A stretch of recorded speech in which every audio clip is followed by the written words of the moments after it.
was recently diagnosed with gout. Well, we kind of knew there was a history of gout, but we never were actually treating it. So we sent the patient for a blood test, and the uric acid level came back really high.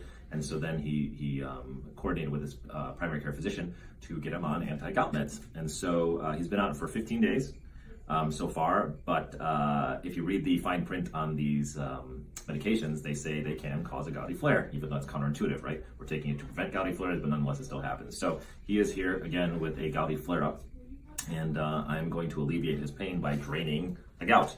Okay, so we basically anesthetized him. We numbed up this area here, and I'm going to use a bigger gauge, 18 gauge needle to be able to aspirate out the gout. Okay, so as long as he's not having any pain, we're going to continue. So you feel anything sharp right here? No. Good. Anything sharp? No. Good. Okay. And I remember the first time I did this. I think we did this once before, right? We sent you the big code, and I thought it looked like his joint looked like a classic gout, okay? But then the differential diagnosis was septic joint because it looked like pus, but it was actually just gout. So that's good. Well, sort of good. But you and I both know that septic joints are not very fun to have either. So I may just have to squeeze this out because it's not coming willingly.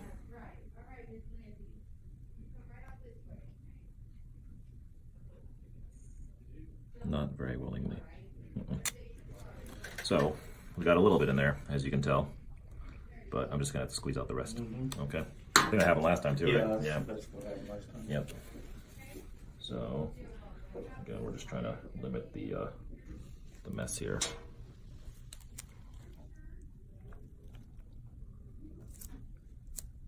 Am I hurting you? No. Okay, I apologize if I'm having you. Let me know, okay? We're friends now. You can just yell at me.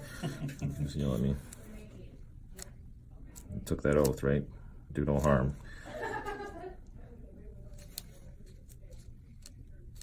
There we go.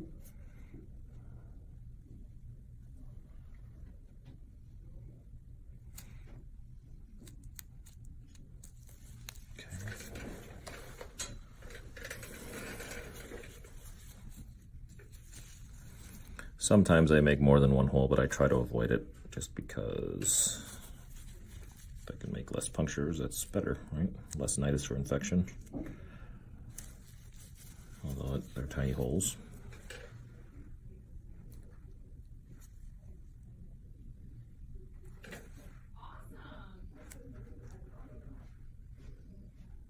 Nope.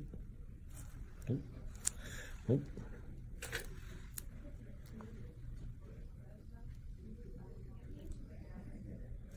Very little left. All right. So I think that's all she wrote. Okay. Yeah. Looks pretty good. Yeah. Last time, you know, I think a day or two later, it Kind of puffed up again. Mm-hmm. Came out. Oh yeah, it leaked out a little bit. And then right. I put a little pressure and some more came out. Yeah. I'm gonna try to.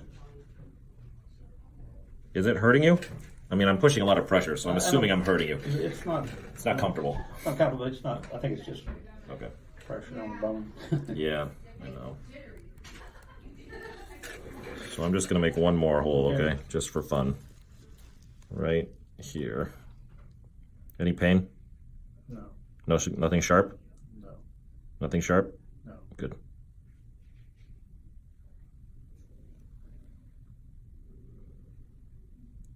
Okay.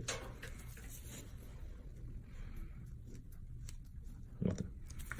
Oh, okay.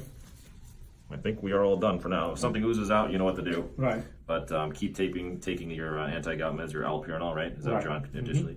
Mm-hmm. You're not in any excruciating pain, so I don't need to prescribe you any colchicine or anything like that. Okay, cool. So we don't have to do that. So what you saw was gouty aspiration. The first MPJ, it usually attacks the first big toe joint. That's typical red hot swollen joint. Is typically gout and pain on proportion. So today he's not so bad, maybe because he's on the meds, and that's obviously a good thing. So he doesn't have to suffer the gout pain. Usually people call it the gouch, right? Because it hurts so much. So patient's going to do well as long as the uric acid stays down. Then he won't have these collections of sediment of the crystals.